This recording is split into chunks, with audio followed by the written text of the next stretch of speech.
কিয়ামতের আগে পৃথিবীতে ফিতনার ছড়াছড়ি দেখা দিবে।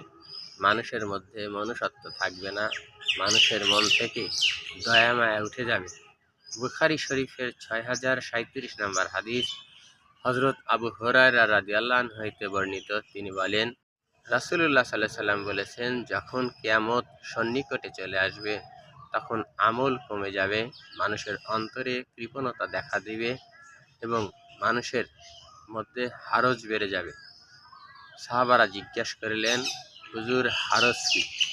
উত্তরে বলিলেন, হারজ হলো হত্যা আর হত্যা। একজন মানুষের মৃত্যুই হলো তার কিয়ামত।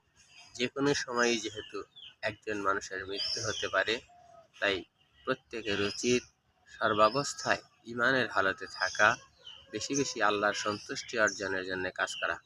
আল্লাহ পাক আমাকে আপনাকে সহি আমল, সহি বুঝের মাধ্যমে এই দুনিয়া থেকে ঈমান আমল নিয়ে যেন বিদায় নিতে পারি। আল্লাহ কবুল করুক, আমিন।